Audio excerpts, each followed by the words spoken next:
그래서 그걸 보면서 제가 무슨 생각했냐면, 아, 북한 사회는 이런 사회구나. 우리 아버지는 뭐야?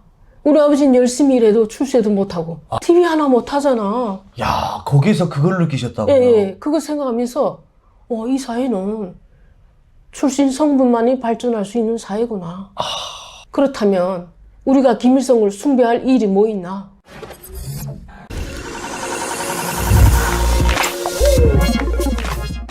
네, 시청자 여러분 안녕하십니까? 안녕하세요. 네, 이철현입니다. 오늘은 최초로 방송을 출연하시는 분을 또 모셨습니다. 요즘 이철현 TV가 최초로 출연하시는 분들을 자주 모시고 있는데요. 네, 일단은 본인 소개 부탁드리겠습니다. 안녕하세요.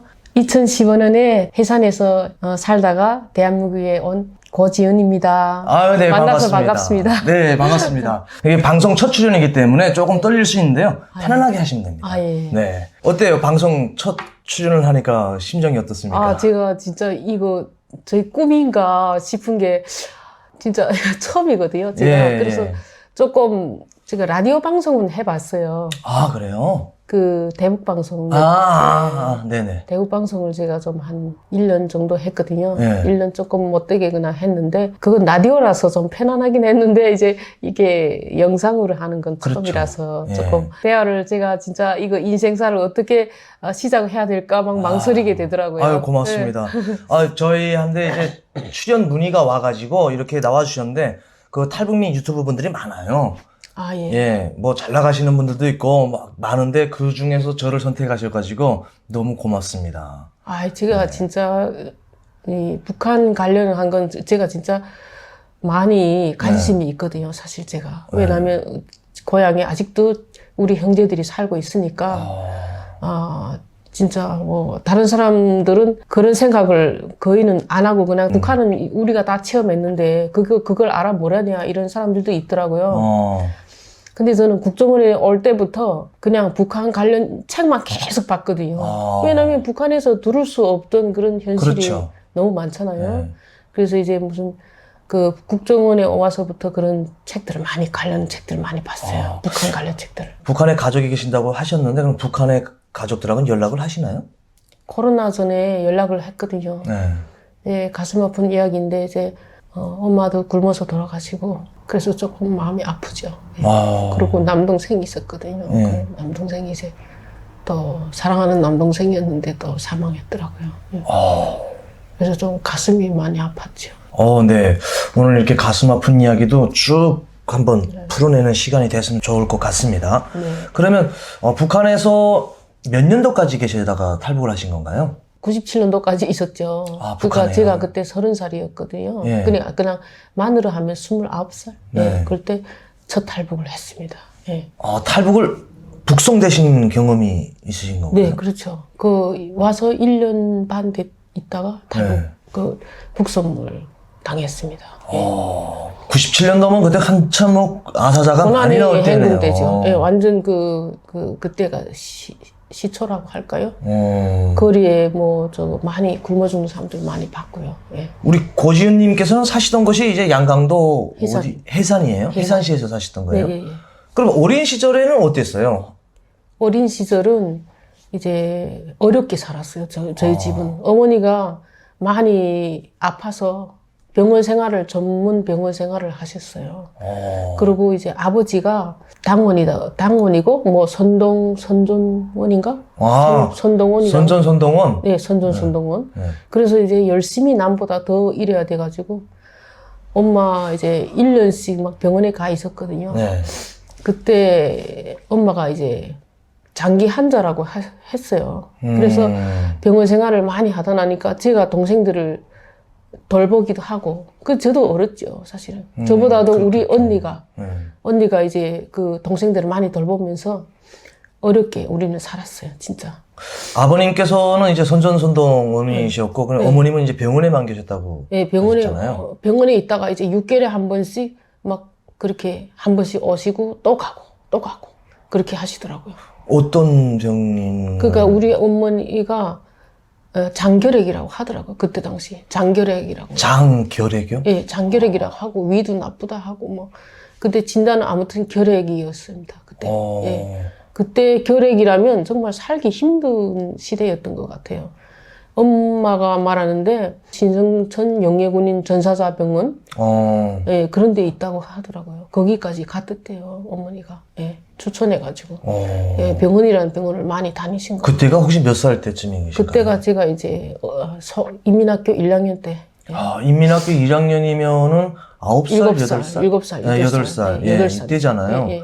그때 8살, 7살 이 나이 때문에 이제 엄마의 사랑이 많이 그리울 그렇죠. 때인데. 네, 그렇죠. 네, 엄마의 품에서 잠을 못 자보고 저보다도 동생들이 또 더 어리니까 아이고. 동생이 3명이 있었거든요. 예. 그러다 나니까 이제 우리 막내 동생은 저하고 10년 차이였는데 예. 그때 아기였어요. 엄마가 이제 6개월 된 아기를 놔두고 이제 병원에 가신 거예요. 그러다 나니까 이제 그 아기가 울어서 밤새껏 달래고 울고 같이 울고 그랬죠. 그래서 이제 그냥 업어주고 또 말하니까 눈물이 나네 사실은. 네. 근데 저도 이제 그 18개월 된 아기가 있어 그런지 모르겠는데 네. 아기 소리 하면은 저도 모르게 좀 막 뭐라고 하지? 그렇죠. 제 예. 인생을 살아보니까 제가 부모가 돼 보니까 그때 그 엄마가 아기 놔두고 갔을 때 이제 후에 와서 얘기하시는데 매일 병원에 가서 울었다고. 저 아이는 살지 못하고 죽었을 거야. 그때는 뭐 편지, 애들이 어리니까, 우리가 네, 어리니까 그렇죠.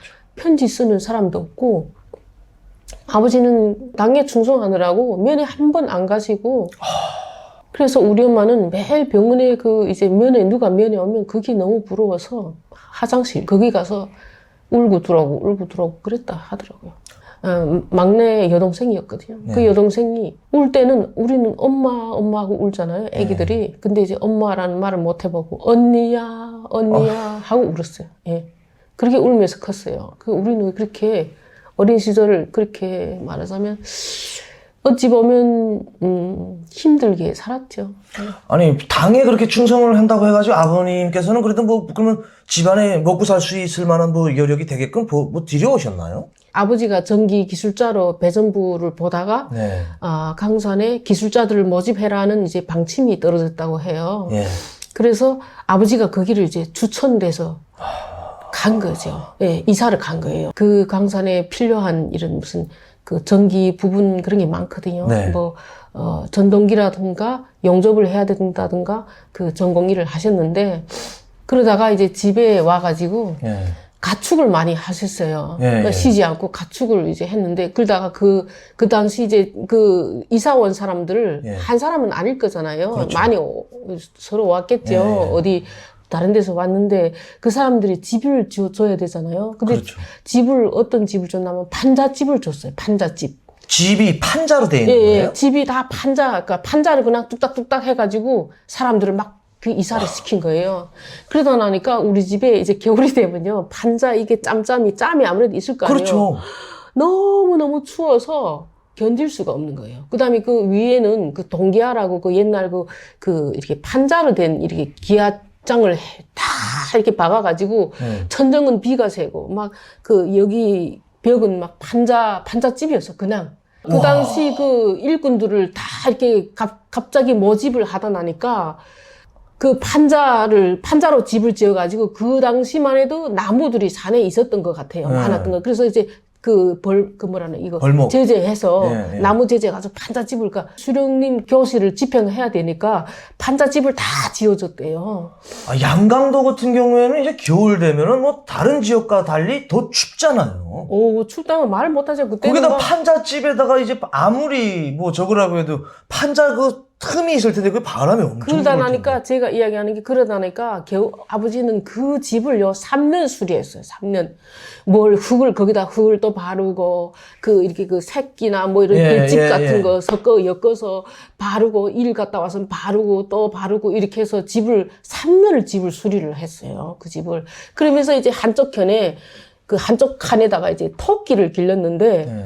토끼를 한 40마리씩 길렀고 그다음에 뭐 양도 기르고 염소 기르고 돼지 기르고 떼기 농사도 또 산에 가서 하고 아버지는 그렇게 그 가족을 먹기 살기 위해서 이게 열심히 그렇게 일을 해서 그 당시는 그렇게 가난하지는 않았잖아요. 그때는 배급도 나오고 했던 시기라 그래서 아버지 때문에 이렇게 배를 걸거나 그러지는 않았던 것 같아요. 네. 대신에 그래도 어머님께서는 이제 병원 생활을 장결핵이라는 걸로 네. 해가지고 병원 생활을 전문적으로 하셨는데, 그래도 아버님께서 부지런히, 물론 당에 충성하느라고 선동원답게 일을 했지만, 집에서도 또 부업은 부업대로 열심히 해가지고, 배는 걸지 않았다. 네, 그렇죠. 동네에서 소문날 정도로 정말 일꾼이다. 예.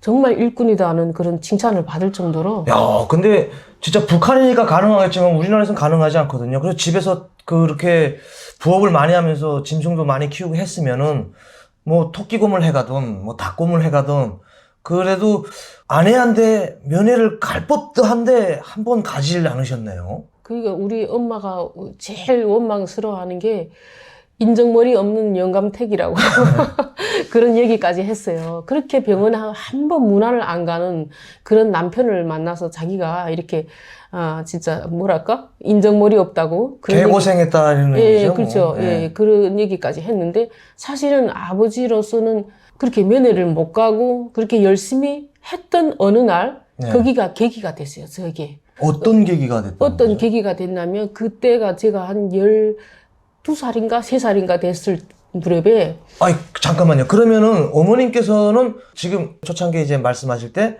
7살, 8살 때 어머님께서도 이제 병원에서 병원 생활하는데 12살 그때까지도 쭉 병원에 계셨던 아니죠. 거예요? 그렇게 해서 몇 년 있다가 엄마가 이제 집에 와서 장기적으로 이제 약을 복용하면서 그냥 그 장기 환자라고 사회적으로 조직 생활을 안 하는 그런 연료보장이라든가 뭐 그런 환자로 이게 취급이 돼가지고 1차 여명 생활이다 거기서 이제 우리 엄마를 제의를 시켰어요. 장기 환자라고.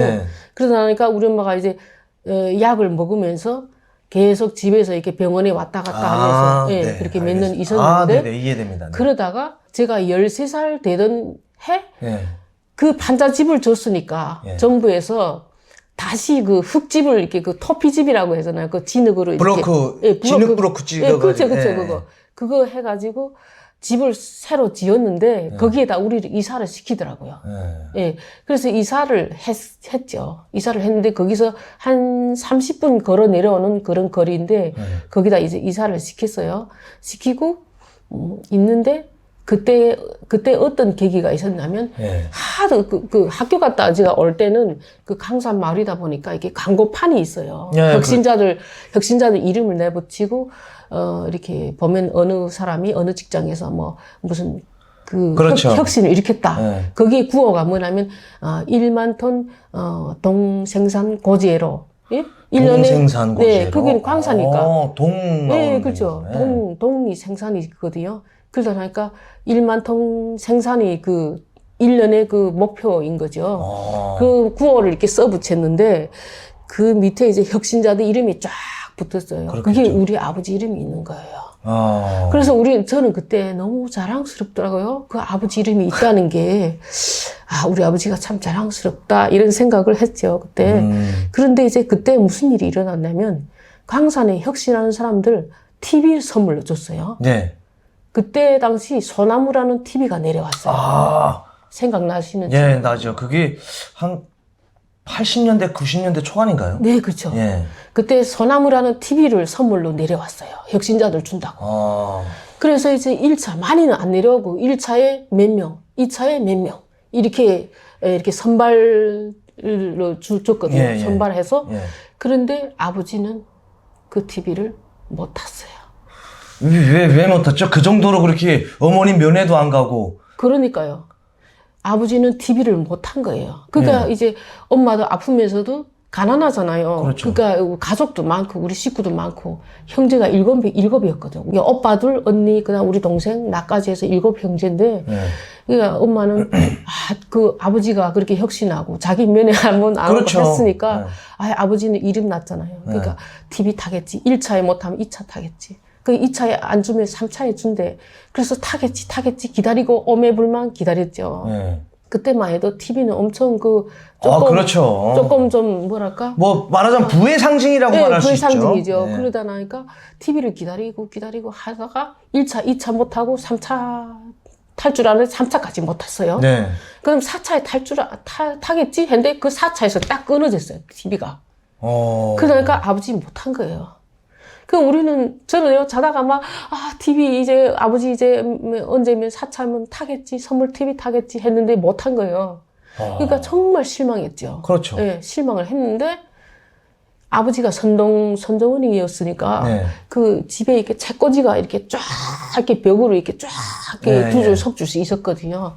그럼 아버지가 이제 집에 오면 항상 책을 이렇게 끼고 들어오세요.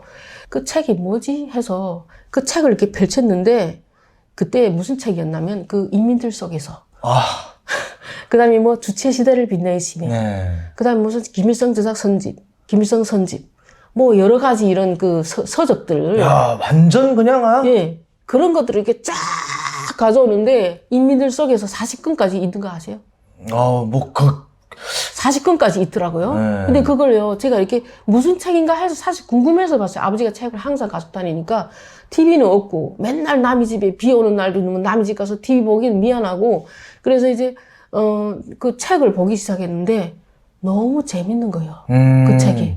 왜 재밌냐면, 뭐, 그냥 인민들 속에서 보면, 김일성이 뭐 어디를 현지지도 했는데, 누구를 만나서 어떤 이야기를 듣고, 그 집안의 가정 형편이 어떻고, 그런 이야기를 쭉 들으면서, 이거 재밌구나. 그러니까, 우리 시청자 여러분께서 분명히 모르겠죠. 뭐, 네, 북한에 있는 인민들 속에서라는 책을 보고 어떻게 아시겠습니까? 네. 그 인민들 속에서는 책 제목이 인민들 속에서인데, 김일성이가 현지 지도하고 예, 그 덕성실비들. 그 일화들, 예. 한마디로 말하면은, 솔직히 일어난지 일어나지 않았는지는 모르겠지만, 그렇죠. 예. 조작된 걸로 저도 알고 있거든요.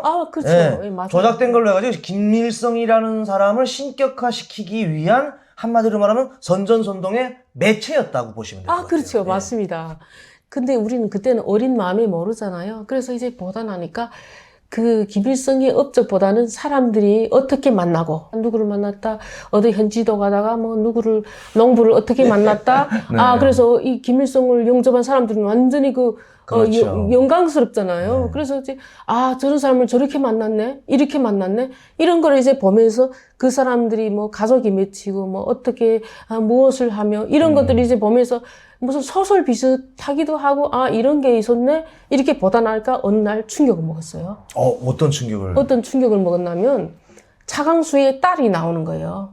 차강수의 딸이 하나 있다는 그걸로 해서 이름만 자영아다. 근데 그 자영아를 찾는 그 내역이 나오거든요. 네. 김일성이 현지지도 하면서 그 자영아를 찾는데, 그 자영아를 찾는데 20년을 찾았대요. 현지지도 하면서 20년을 찾았는데, 똑같은 이름을 한번 찾았는데 아닌 거죠. 그래서 이제 후에 또 찾다 찾은 거예요. 자영아를. 네. 자영아를 찾았는데 그때 당시는 자영아는 두 아이를 거느린 아줌마가 되고 가정주부가 된 거예요. 네. 그런데 그 자영아를 만나는 순간 내가 너를 20년 찾았다 하면서 그 여자를 평양 고급당 학교에 올려보내고, 뭐 평양 고급당 학교 있는지도 몰랐어요. 네. 근데 거기 가고 남편도 다 출세하고 그 가족이 뭐 다 출세한 거로 나오더라고요. 그래서 그걸 보면서 제가 무슨 생각했냐면, 북한 사회는 이런 사회구나. 우리 아버지는 뭐야? 우리 아버지는 열심히 일해도 출세도 못하고. TV 하나 못하잖아. 야, 거기서 그걸 느끼셨다고요? 예. 그거 생각하면서, 이 사회는 출신 성분만이 발전할 수 있는 사회구나. 아무리 이래도 밑바닥이구나. 아버지는 그냥 밑바닥이구나. 그렇다면 우리가 김일성을 숭배할 일이 뭐 있나? 이 생각이 딱 드는데, 이런 걸 보면서 그러면 너네 족속들은, 너한테 잘 보인 족속들은 다 잘해주고, 우리 아버지처럼 충성하는 사람은 우리 아버지 우리 엄마 그렇게 쓸쓸하다고 하는 그 고백을 듣고도 면회 한 번 못 갔는데 당에 충실하느라고. 그리고 선동선종원이잖아요. 그런데 그것만 본 거 아니라 그 주체시대를 빛내시며 그 김정일의 네. 업적에 대한 것도 많이 봤거든요. 네. 거기에도 그냥 비슷하게 다 나와요. 그런 거 보면서 제가 북한 사회를 깨달았거든요. 그러면 그때가 몇 살 때쯤에 14살이요. 14살에 네. 그러면 지금까지 이야기를 쭉 정리해보면 그거예요. 네. 태어나서 학교를 갔을 때 당시에 7살, 8살에 학교를 인민학교 1학년, 우리로 말하면 초등학교 1학년에 갔을 때 당시에 어머니께서는 장결핵이라는 병에 걸리셔가지고 병원 생활을 꾸준히 전문병원에 전문병원에서 꾸준히 이제 병원 생활을 하셨고 네. 동생이 둘씩이나 있다고 하셨나요? 3명이요. 예. 3명. 동생 3명 있는 동생을 인민학교 1학년 7살, 8살짜리인 이제 우리 고지윤님께서 애들을 돌보면서 우리 사셨고, 언니랑 돌봤고요. 예. 언니랑 같이 이렇게 돌보면서 사셨고, 아버님은 어머님 병원 면을 한 번도 가지도 않으면서 당에 충성하겠다고 그냥 뭐 김일성이한테 충성하겠다고 오직 당, 그렇죠. 그 당을 따라서 천만리 하면서 아, 그냥 그렇죠. 간 거예요. 네. 그러나 조금 집에서 부업을 하시면서 집안에서 먹고 사는 문제는 그래도 조금 괜찮게 네. 괜찮다는 것보다도 어쨌든 북한 나름에서 괜찮다는 겁니다. 그렇죠. 예, 네. 북한 나름에서 괜찮게 살았는데 어느 시기가 되면서 세계관이 형성이 되면서 책을 보니까 아버지가 늘상 가지고 다니던 책을 보니까 뭐 인민들 속에서 뭐 이런 주체시대를 북한에서 보냈어요. 말하는 네. 그 선전선동의 매체, 기본 예. 매체들을 보다 나니까 그걸 보면서 느꼈다는 거죠. 네, 그러니까 그렇죠. 그때 세계관이 형성됐을 때, 대조가 이게 됐죠. 대조가 그렇죠. 됐죠. 대조가 됐다는 거죠. 네. 지금 북한에 충성한다고 해서 필요가 없구나. 필요가 이건 없죠. 토대가 중요하구나. 그렇죠. 출신 네. 성분이 중요하구나. 예, 그거 이거를 그때 깨달았죠. 14살에 깨달았다. 깨달았죠. 라는 내용인 것 같아요. 네. 딱 봐도 그렇잖아요. 아버지는 현실적으로 네. 충성했는데 TV 하나 못 하잖아요. 그렇죠. 그렇다면 왜 못 탔을까요? 출신 성분이 뭐 안 아, 좋았나요? 안 좋은 게 아니에요. 우리는 네. 토대가 좋다. 항상 토대가 좋다고 했는데 그러니까 일반인 네. 것 같은데 제가 일반인이에요. 예, 일반인인데 토대가 좋다는 건 부류는 예. 아주 깨끗한 집안. 그러니까 그렇죠. 뭐 당에 뭐 걸리는 게 없는 것은 맞아요. 예, 깨끗하니까 네. 더 좋다고 하는데 네. 뭐 그렇다 해서 금수저 집안도 아니고 그렇죠. 기본 계층이죠. 북한에서 말하는 네. 이제 계층이 3개 계층으로 나뉘는데 기본적으로 3개 계층 안에서 이제 부류로 예. 나누면은 뭐 엄청 많이 맞죠, 나가지만 맞죠. 예. 예. 핵심 계층이 있고 기본 계층이 있고 적대 계층이 있거든요. 아, 예. 그래서 이제 적대 계층이라는 건 한마디로 말하면 이제 탈북자네 가족이라든지 그리고 6.25 전쟁 때 뭐 한국군이라든지 미군을 도와줬다는 집이라든지 어떤 북한 체제를 반대했던 그리고 또 그와 맞섰던 거는 몽땅 다 적대 계층에 들어가고요. 그리고 기본 계층 같은 경우에는 뭐 당에 잘한 것도 없고 잘못한 것도 없고 아 맞아요. 예, 이런 사람들이 이제 그냥 기본 깨끗하죠. 예, 그냥. 기본 계층 네, 네. 핵심 계층이라는 건 김 씨와 연관되어 있고 그리고 또 간부네 예, 그게 충성분자들이라고 할 수 있는 이런 사람들을 이제 핵심 계층이라고 하죠. 아. 거기서 이제 더 디테일하게 들어가려면 좀 복잡하지만 네. 기본적으로는 그렇다. 아, 예. 그러면 그때 그걸 아시고 그런 이게 잘못됐구나라는 걸 아시고 그러면 어떤 생각이 드셨나요? 초상화를 가지고 초성화를 가져온 거예요. 근데 거기서 이미 초성화를 줬거든요. 우리 오자마자 초성화를 이제 왜 초상화를 가져왔지? 팔려고? 김일성이 최고니까 김일성 가져왔겠죠. 그래 제가 너무 불이 나서 그 초성화를요. 그 사람이 어디 가고 없는 다음에 그 초성화 유리 빼고 뒤에 보면 그 핀을 뺄 수 있더라고요. 예, 그렇죠. 빼고서는 그 액틀 하고 그 초성화를요. 다 불이 다 쳐였어요. 제가 태웠어요. 와.